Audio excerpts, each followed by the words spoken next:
오늘 이 정체성과 라이프 메시지에 대해서 여러분들께 은혜를 좀 나누고 싶은데요. 하나님이 여러분들의 삶을 연단하시면서 만들어가는 그 여정을 좀 나눴으면 좋겠어요. 주님께서 어떤 방식으로 우리의 삶을 연단하시고 이끌어 가시는지, 그래서 도대체 내가 지금 어느 정도 와 있는지, 그리고 어디로 가야 할지, 이런 여정들을 알게 되시기를 예수 그리스도 이름으로 축복합니다.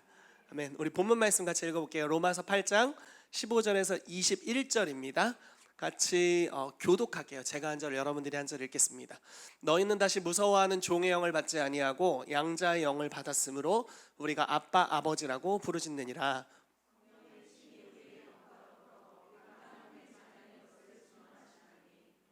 자녀이면 또한 상속자 곧 하나님의 상속자요 그리스도와 함께한 상속자니 우리가 그와 함께 영광을 받기 위하여 고난도 함께 받아야 할 것이니라.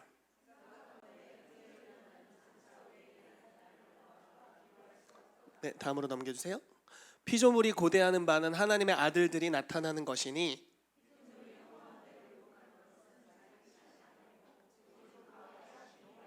같이 읽겠습니다. 그 바라는 것은 피조물도 썩어짐의 종노릇한 데서 해방되어 하나님의 자녀들의 영광의 자유에 이르는 것이니라. 아멘. 네, 이 다섯 가지에 대해서 오타가 있네요. 다섯 가지에 대해 나누겠습니다. 정체성과 라이프 메시지에 대해서 나눌 텐데, 하나님이 해결책을 주시는 방법은 사람을 기르시는 겁니다. 그래서 사사시대를 보면요, 항상 사람이 일어났어요. 사람을 일으키세요. 그리고 왕들의 시대에도 물론 그랬고요. 지금도 하나님의 방법이 그와 같이 역사하고 있습니다. 근데 사람을 통해서 해결책을 주시는데 어떤 사람을 일으키느냐가 굉장히 중요한 부분이겠죠. 하나님의 사람을 일으키시는데 그 사람이 어떤 종류의 사람인지, 그리고 한 사람을 주님이 부르셨을 때 그 부르심의 여정이 어떻게 되는지를 볼 필요가 있습니다. 왜 이걸 봐야 되냐면요, 이렇게 가지 않거든요.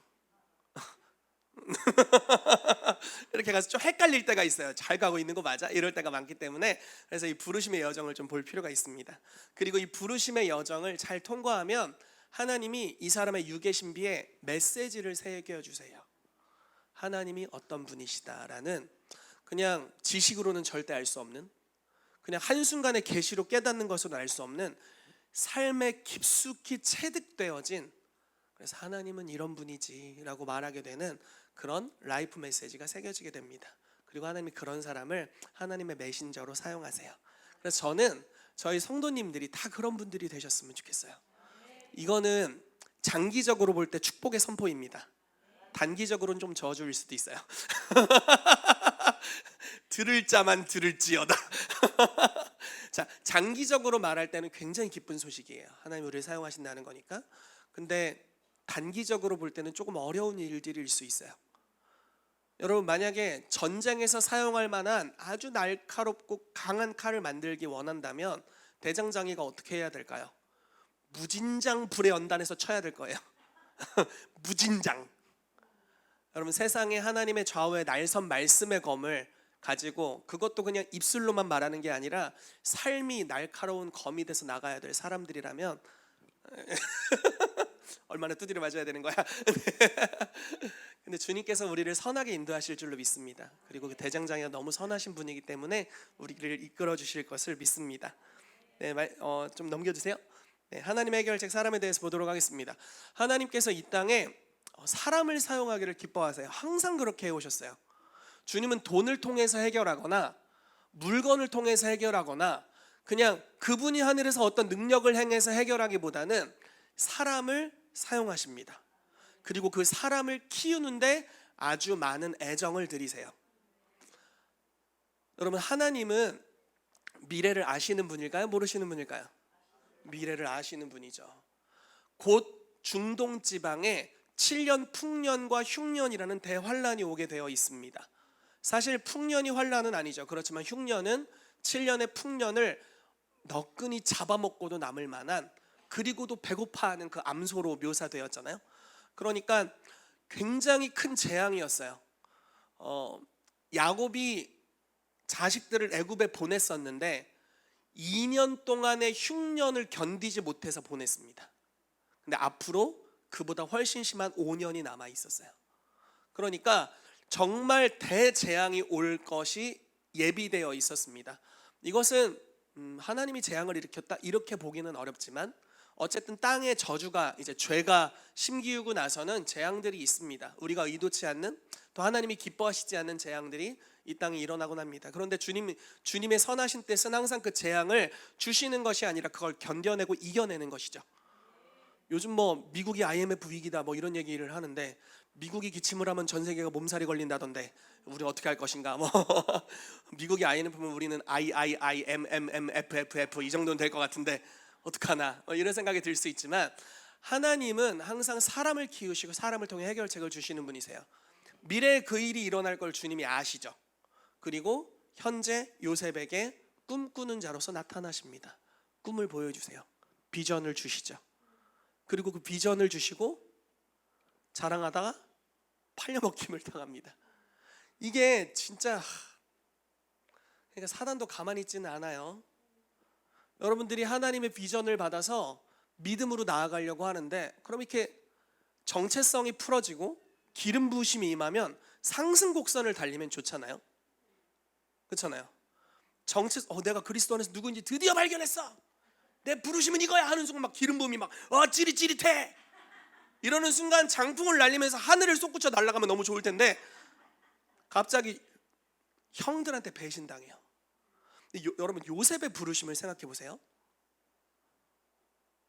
나중에 제가 이거 여기는 못 적어왔는데 너무 중요해서 성경을 좀 찾아봤어요. 요셉이 나중에 형들에게 이렇게 고백합니다. 나는 당신들의 아우 요셉이니 당신들이 애굽의 판자라. 얼마나 섬뜩했을까 이 얘기를 들었을 때. 당신들이 나를 이곳에 팔았다고 해서 근심하지 마소서, 한탄하지 마소서. 하나님이 생명을 구원하시려고 나를 당신들보다 먼저 보내셨나이다. 하나님이 이스라엘 백성을 구원하시려고 요셉을 선택하셨어요. 그런데 그 여정 중에는 내가 구원해야 될 사람에게 배신당하고 벌거벗김을 당하고 돈 주고 나를 팔아먹었어. 이 돈으로 뭘 했을까? 동생 팔아먹은 돈으로 뭐 했을까요? 근데 무슨 생각을 했을까요? 그때 그 형들의 악함이라는 건 어느 정도일까요? 그리고 요셉이 받았던 상처는 어땠을까요? 참 말도 안 되는 일이죠. 내가 저 사람을 구원하도록 부르심을 받았는데 저 인간이 나를 팔아먹었어요. 내가 이스라엘을 구원하도록 부르심을 받았는데 이스라엘이 나를 죽여요. 예수님이 그러셨잖아요. 자기가 구원할 자들로 인해서 죽임을 당하셨죠. 이게 이제 부르심에 대한 반격들일 수 있습니다. 이런 일들이 너무 많죠. 근데 요셉이 하나님의 연단을 받으면서 무엇을 이해하냐면 당신들은 나를 팔았지만 하나님은 나를 보내셨다. 이걸 이해해요. 이거는 어떤 깨달음이지? 한 줄로 표현했지만 한 줄로 표현했는데 이게 한 줄 내용이냐고요? 몇십 년이 담겨 있죠. 그것도 고난 중에 내면에서는 막 분노와 쓴뿌리와 외로움과 거절과 비참함과 원통함과 억울함과 힘듦들이 내면에 막 꽉꽉 차 있는데 시편 말씀에 여호와의 말씀이 요셉에게 계속 임해요. 마음이 이 상태면 근데 계속 임해. 너무 약 오른 건 뭔지 아세요? 상황은 해결을 안 해줘. 주님 억울하다고요. 기도를 들으시는 하나님이시라며. 언제 듣는다는 얘기는 없어. 듣긴 듣는데 언제 응답하는 얘기는 항상 때와 기한이 아버지께서 자기네 권한해 두세요. 그래서 사람으로 하여금 미래 장래를 알지 못함으로 하나님을 의지하게 하시는 것입니다. 어쨌든 우리는 때와 기한을 알지 못해요. 그렇지만 하나님의 선하심을 알죠. 근데 응답이 바로 오는지는 몰라요. 마음이 너무 힘들어. 고난이 가득 차 있어. 내가 구원해야 될 대상에게 내가 배신을 당했어요.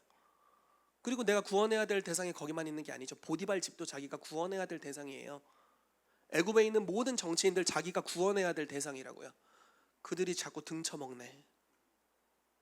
그 아내는 자기를 욕망의 제물로 여기질 않나.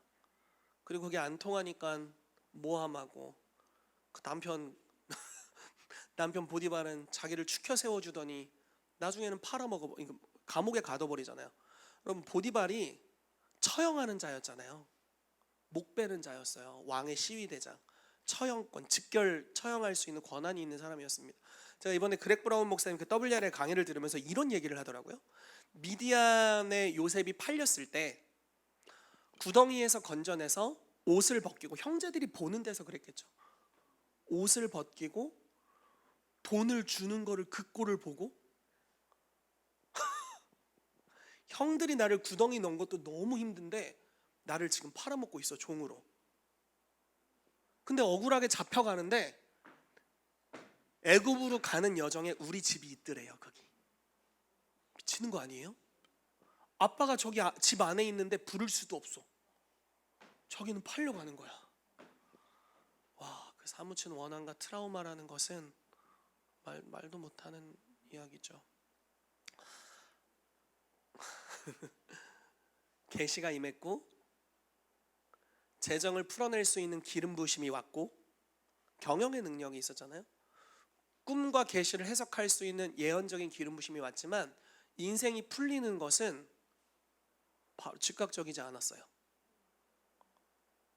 부르심은 세상의 구원자인데 세상에서 가장 비천한 자의 모습을 지금 하고 있어요. 근데 여호와의 말씀이 와요. 그리고 이 사람을 연단해요.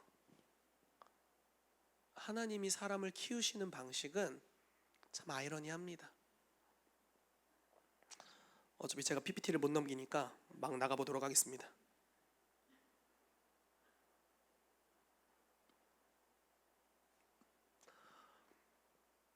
세례 요한의 부르심은 주의 길을 곧게 하라고 광야에 외치는 자의 소리였어요. 이사야서 말씀에도 기록되어 있고 자기도 자기의 부르심을 그렇게 요한복음에서 선포하고 있습니다. 내가 이런 부르심이다.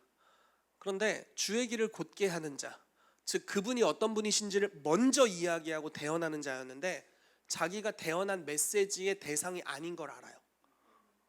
그거 얼마나 힘든 거야. 예수 그리스도는 옥에 갇힌 자를 자유케 하시는 분입니다. 감옥에 갇혔어.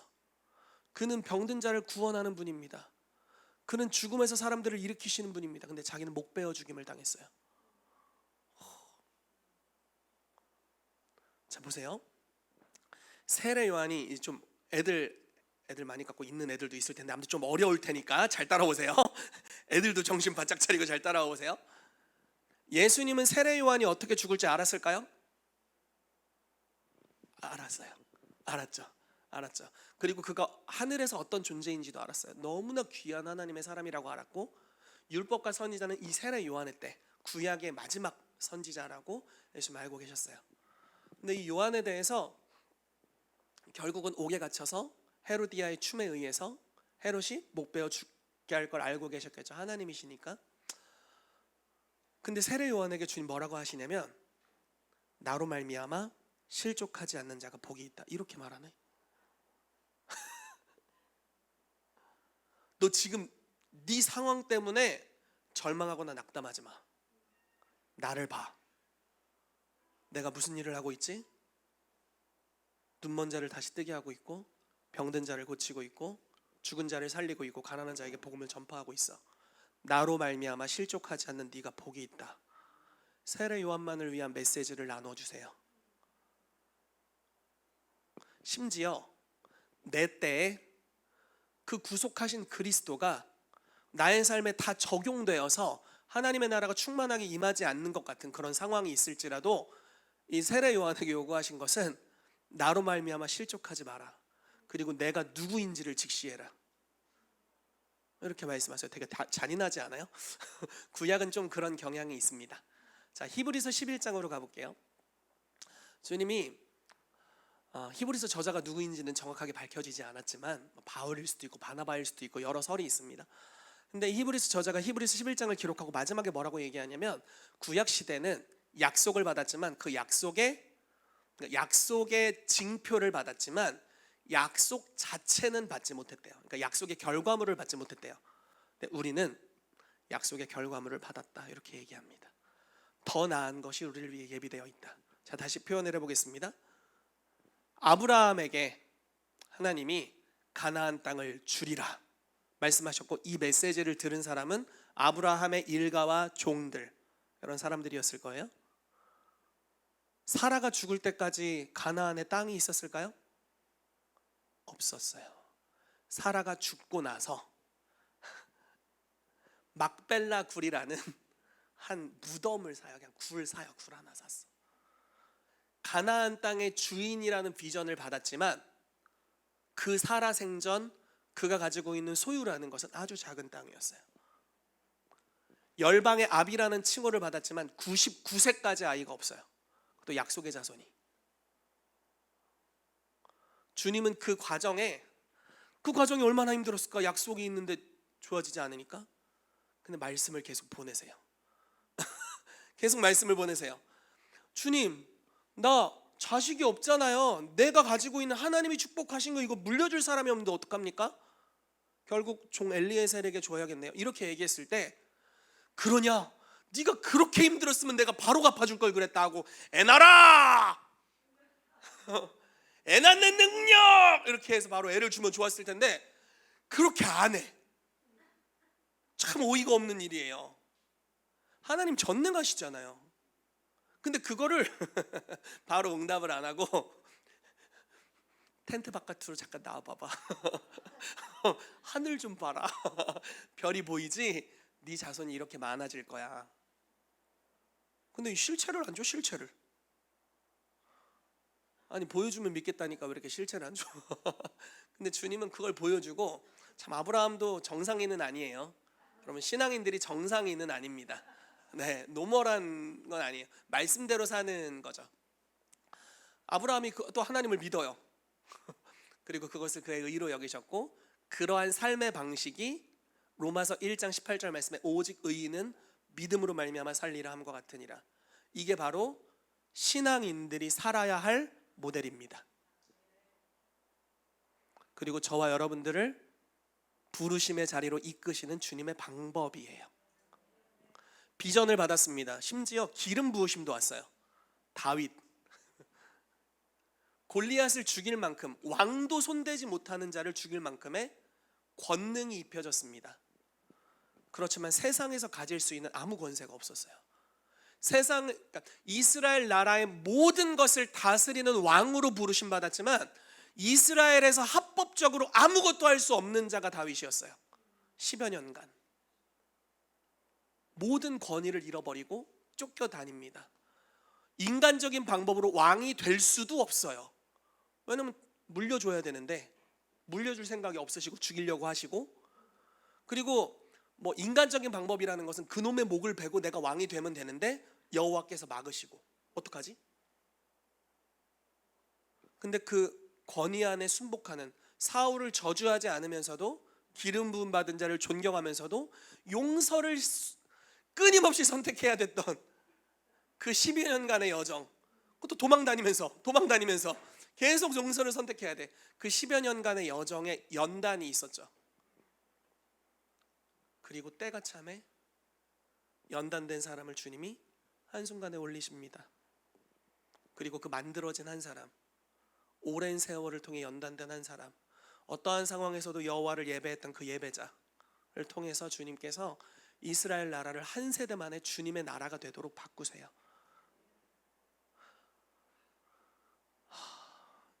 이 영역으로 들어오실라우? 이 영역으로 여러분 들어오시겠어요? 사실 솔직히 말씀드릴게요. 원하던 원치 않던 이미 들어왔어. 이게 선택할 수 있는 영역이 아니라, 솔직히 여러분들이 선택할 수 있는 영역이 아닌데 잠깐 선택할 수 있는 척했어요.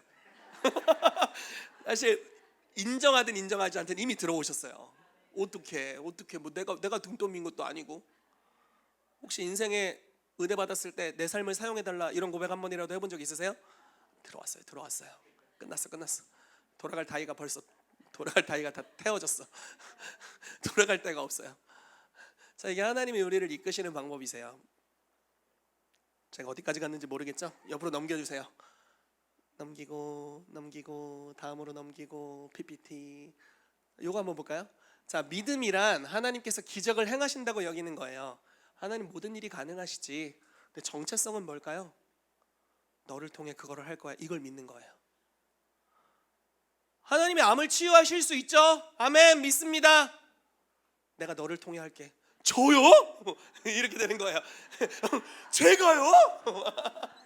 근데 올바른 정체성이란 무엇이냐면 하나님의 그 이적과 기사를 나를 통해 행하신다는 게 진짜 믿고 그걸 위해 위험 부담을 감수하고 가는 걸 말하는 거죠. 이런 사람들을 찾으세요.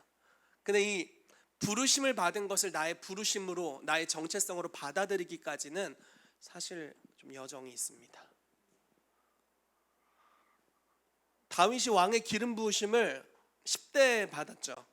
그렇지만 자기가 왕이 된 것을 인지한 것은 왕이 된 다음에 한참 있다가였어요. 너무 신기하지 않나요? 막 히람이라는 그 다른 나라 왕이 막 다윗의 궁을 지어주고 막 이렇게 한단 말이에요. 그때 다윗이 깨달았어. 하나님이 나를 이스라엘의 왕으로 삼으셨구나.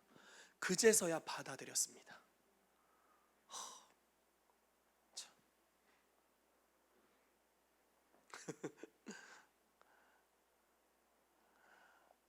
최근에 제 삶에 있었던 재미난 일을, 사실 저에게 재미나진 않았는데 이를 한번 이야기를 하고 나누고 싶습니다.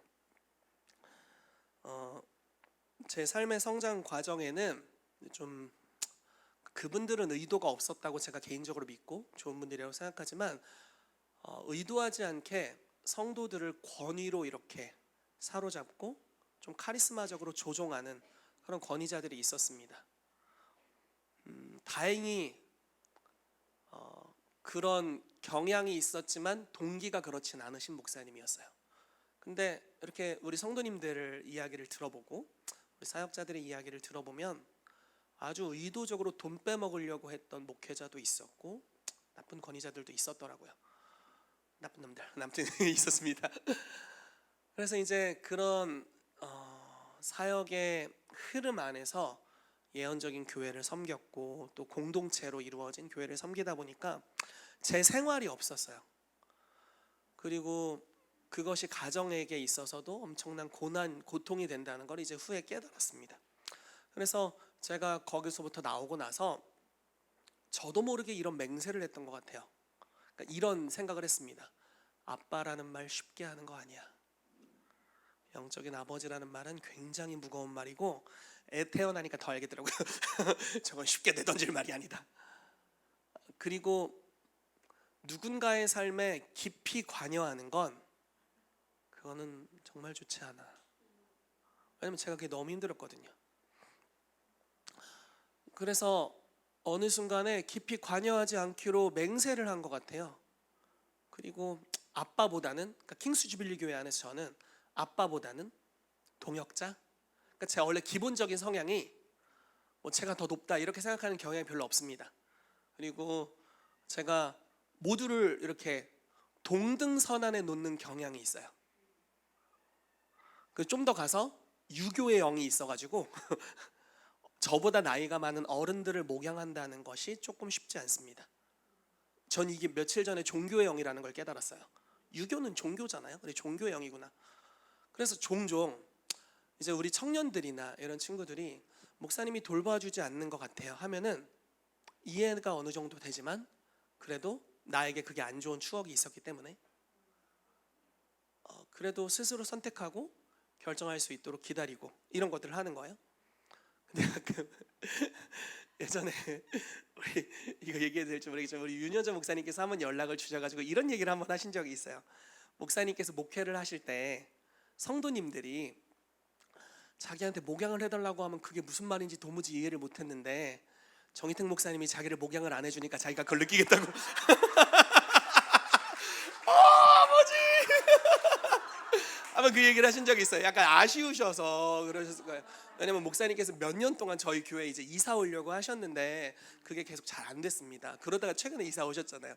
그래서 너무 좋습니다, 목사님. 감사합니다. 이런 얘기를 들을 때 유교의 영 발동. 목사님이 왜 나한테 목양을 받으라고 하지? 유교의 영이 발동하는 거예요. 그리고 제 안에 있었던 맹세들 이런 게 이제 발동을 하는 거예요. 그래서 제가 그러니까 정체성으로부터 흘러나오는 어떤 돌봄, 사랑, 관심이 아니라 막혀 있던 것 같아요. 이게 막혀 있어요. 어느 정도 의도적으로 거리를 둬요. 그게 사랑이라고 느꼈고 그렇게 해야 된다고 느끼는 거예요. 그리고 저는 사실 성향 자체가 원래 굉장히 독립적인 사람입니다. 그래서 이렇게 혼자 있을 곳을 항상 찾아요. 혼자 밥 먹는 거 너무 좋아합니다. 왜냐면 혼자 생각할 수 있는, 또 혼자 있는 시간이니까. 저희 주변에는 함께 있기를 좋아하는 이제 사랑의 언어가 우리 와이프는 함께 있기고, 저희 아들도 함께 있기가 사랑의 언어인 것 같고, 엄청 이렇게 막 이렇게 함께하는 사람들입니다. 그래서 혼자 있을 곳을 항상 찾는데, 어쨌든 이런 경향이 문제가 된다는 걸 최근에 다시 좀 깊이 깨달았어요. 스피릿이구나. 그래서 한 번은 이런 얘기를 하는 거예요. 아내가 성도님들이 요한이라면 어떻게 행동할 거야? 얘기가 다르지.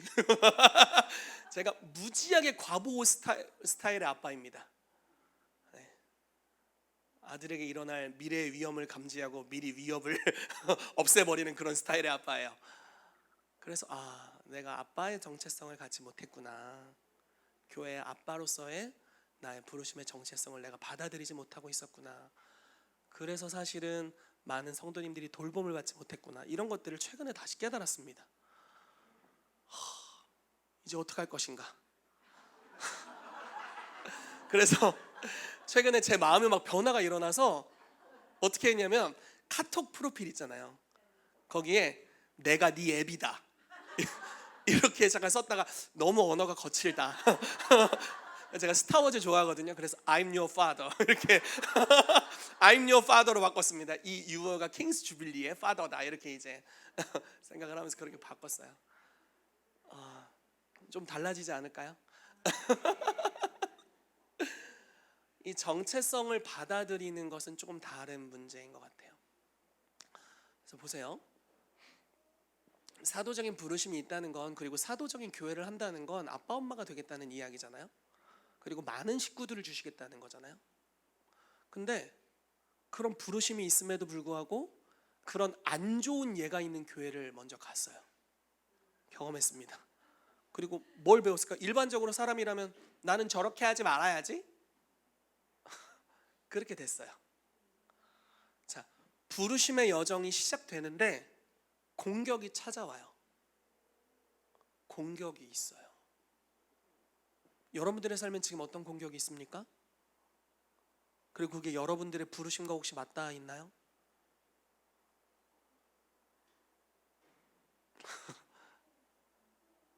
어떤 마음의 힘듦이 있으세요? 근데 그게 혹시 여러분들의 부르심일 수도 있다는 생각하시나요? 우리 이놈의 집구석은 맨날 왜 이래? 하는데 가정의 부르심일 수 있다는 거 혹시 아세요? 정말이에요. 여러분, 정말이에요. 이놈의 집구석인 줄 알았는데 가정의 부르심이 있어서 그게 유독 힘들어.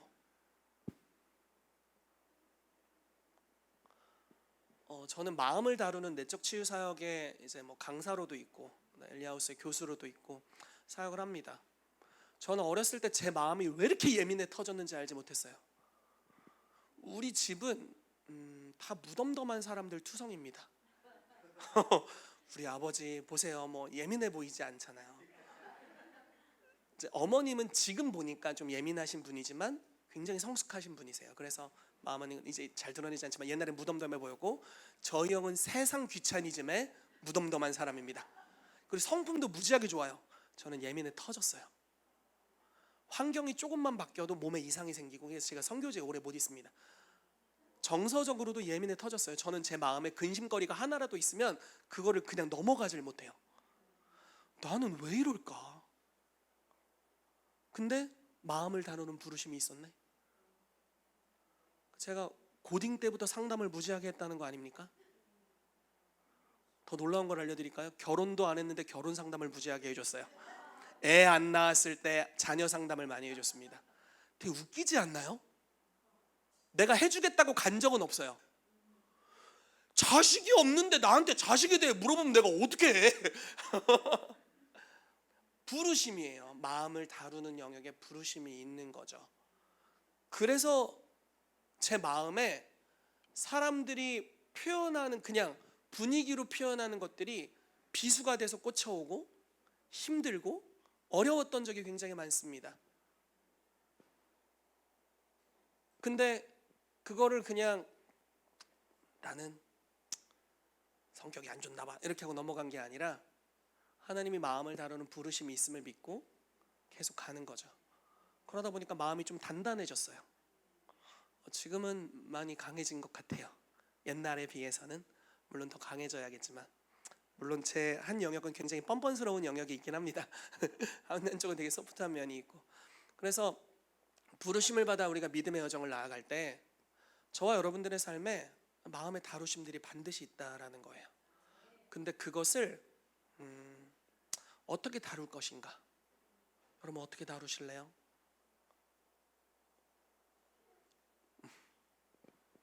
그냥 힘드니까 저놈이 나에게 저질렀으니까 나도 무지개 반사 이렇게 하고 용서하지 않고 같이 째려봐주고 독서를 퍼붓고 내 마음에서 일어나는 모든 메시지, 사실 출처가 죄와 악과 오염을 가져다주는 어둠의 영임에도 불구하고 그걸 그대로 쏘아 붙일 것인가? 그리고 이 마음, 생명의 근원이 여기서부터 나오는데 이 상태 이대로 둘 것인가? 아니면은 그 앞에 있는 즐거움을 위하여 십자가를 참으시고 죽기까지 복종하셨던 하나님의 아들, 우리의 믿음의 주, 나의 믿음을 시작하시고 나의 믿음을 완성하실 그분을 볼 것인가?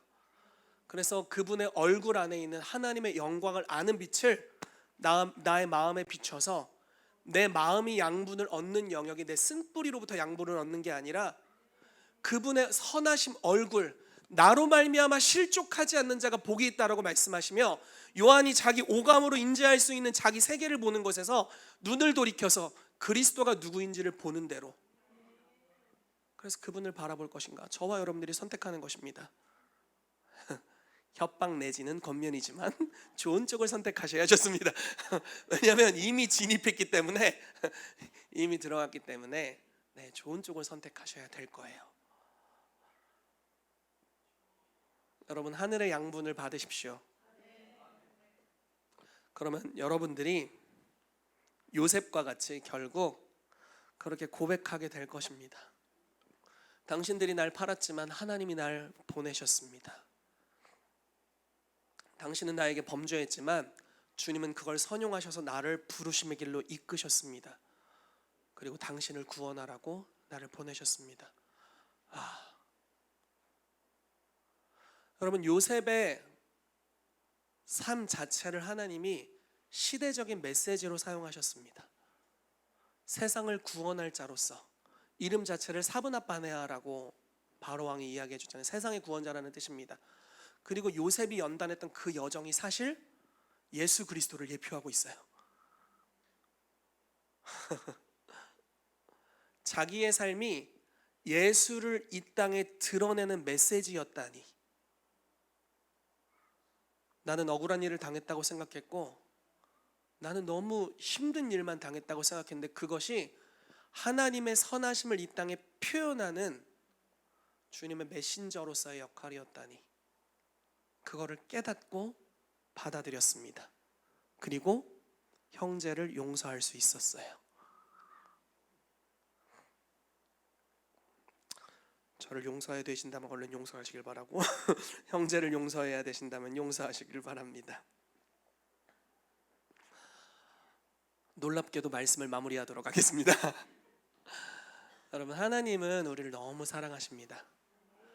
왜냐하면 제가 아빠의 눈으로 우리 아이를 봐도 너무 사랑스럽거든요. 어제 믿지 않는 저희 친척 동생, 제가 개인적으로 아주 사랑하고 아끼는 친척 동생의 이제 돌잔치를 갔습니다. 쌍둥이가 태어났거든요. 근데 이제 애가 셋이에요. 그래서 쌍둥이 마지막 막내가 경기를 일으킨다는 거예요. 근데 뭐 없대요. 진단명이 없대요. 희귀 난치병 같은 거예요. 그래서 뭐 해줄 수 있는 건 없나 봐요. 그렇다고 뭐 이게 그러니까 위험하지만 않게 붙잡아주면 되는 거라 뭐 죽고 뭐 이런 거는 아니더라고요. 다행히 너무 감사하게. 그런데 이제 그 발작이 일어났을 때 꼭 이렇게 응급처치를 잘 해줘야 되는. 처음에 그런 일이 일어났을 때는 뭐 우는 거 말고는 할 수 있는 게 없죠. 1년이 이제 애가 태어나고부터 바로 그랬으니까 이제 돌잔치를 했잖아요. 성숙한 아빠가 되어 있더라고요.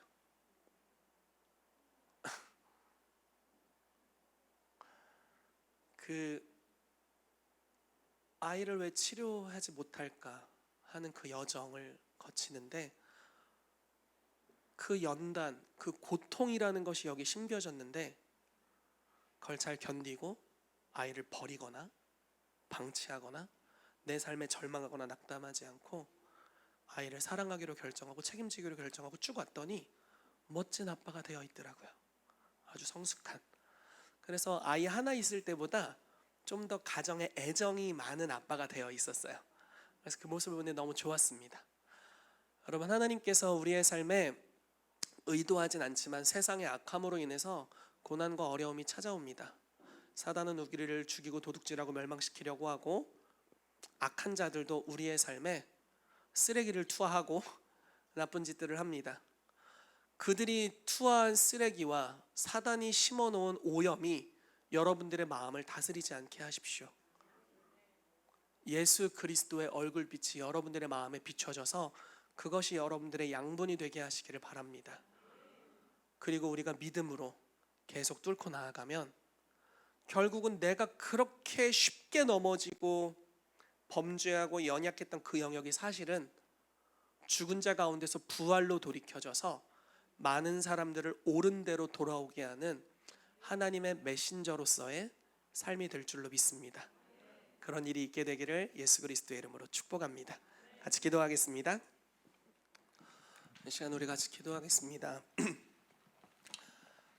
주님께서 우리를 이 땅에 아주 귀중한 존재로 부르셨습니다. 여러분, 주님을 한 번만 만나도 삶이 변화됩니다. 근데 왜 이렇게 계속 만날까요?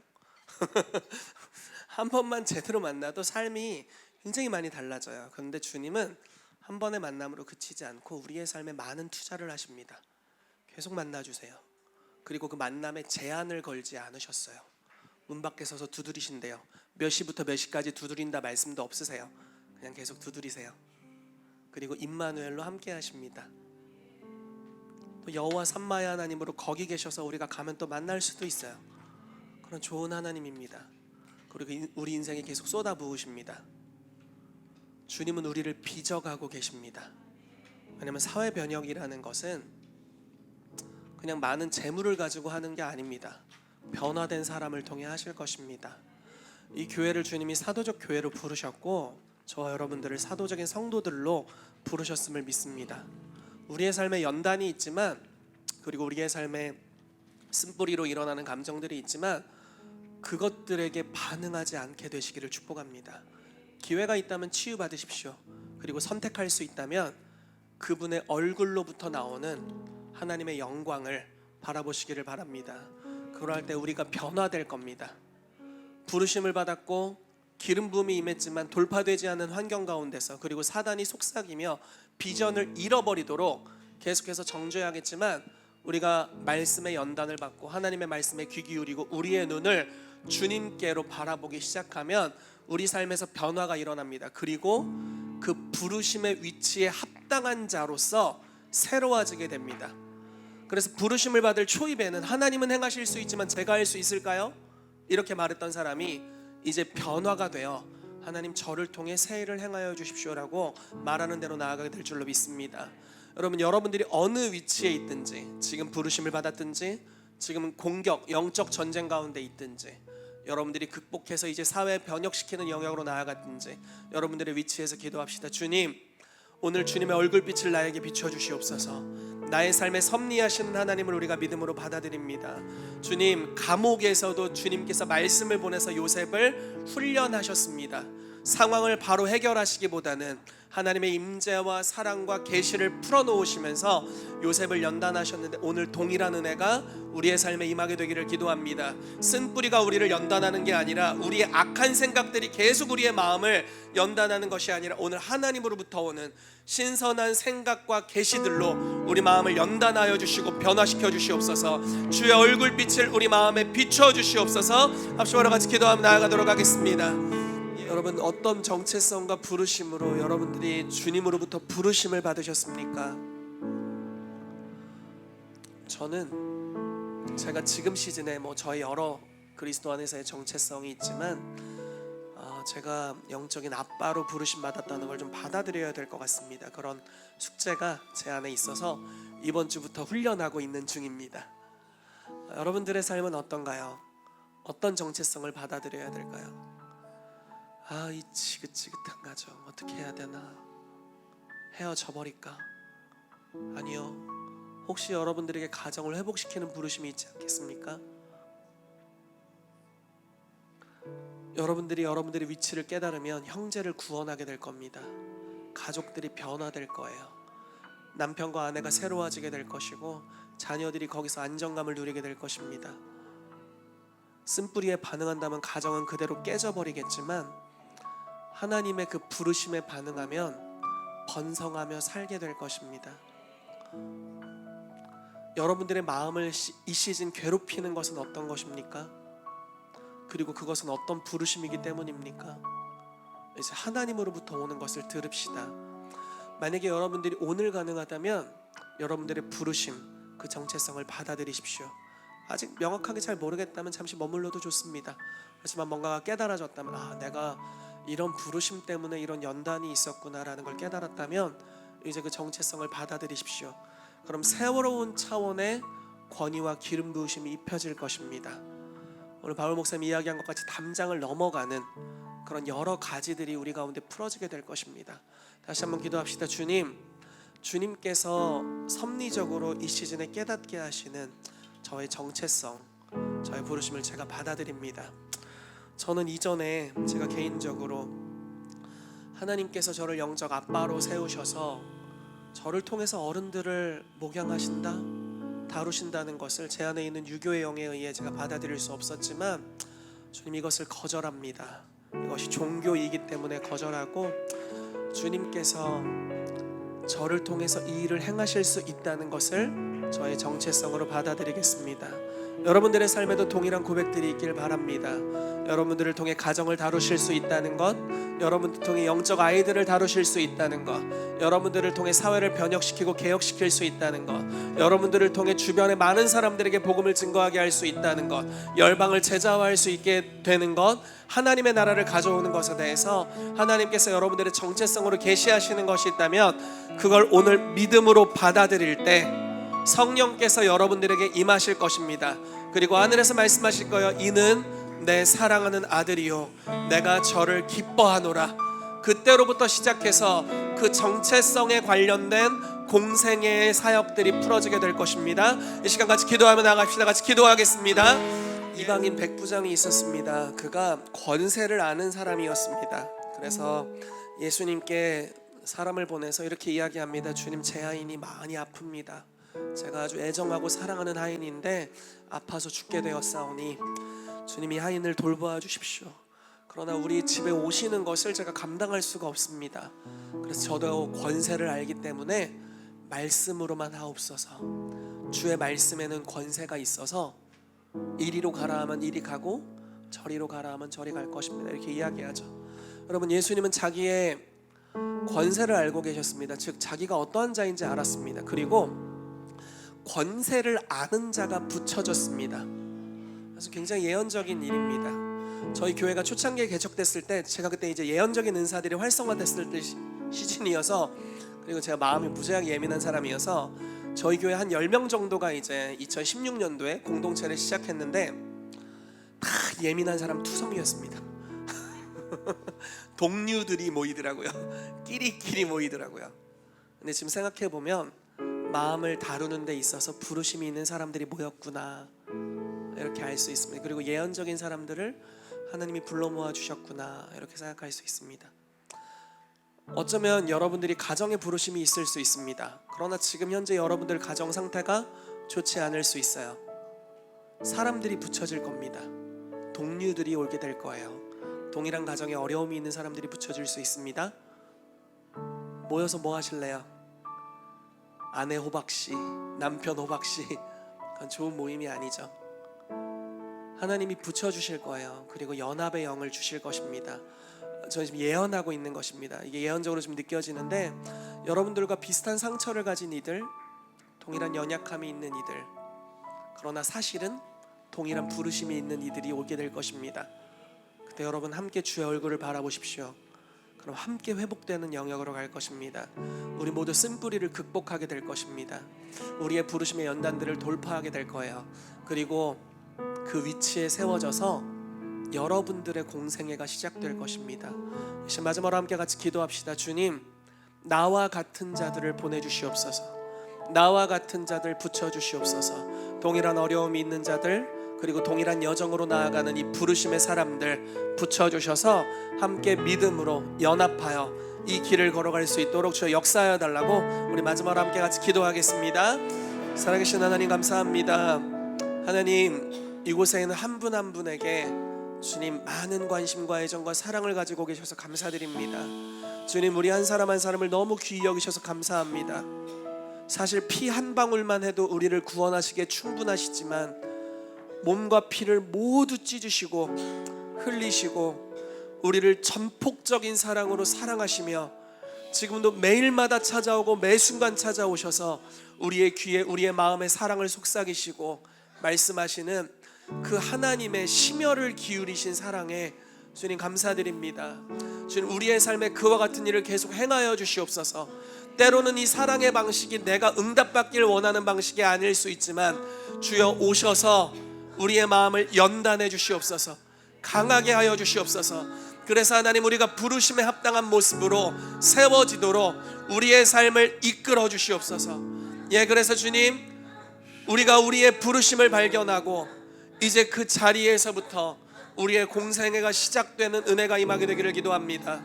예수 그리스도께서 이는 내 사랑하는 아들이요 내가 저를 기뻐한다는 말씀과 함께 성령이 임하셨고, 그리고 그의 공생애가 시작된 것 같이 오늘 우리의 삶에 내가 그리스도 안에서 어떤 존재인지를 깨닫는 은혜와 성령의 기름 부으심이 함께 임하게 하여 주사, 그리고 그것을 받아들이는 이 마음의 자세로 말미암아 우리의 삶에 하나님의 나라를 회복시키는 이 라이프 메시지가 회복되게 하시고 하나님의 메신저로서 이 땅을 살아가도록 우리 가운데 역사하여 주시옵소서. 지금은 우리 주 예수 그리스도의 은혜와 하나님 아버지의 사랑하심과 성령님의 교통하심이 오늘 주님으로부터 오는 매일마다의 말씀으로 마음을 새롭게 함으로 변화를 받기를 원하는 킹스주빌교회 모든 지체들의 삶 위에 이제로부터 영원까지 함께 있을지어다.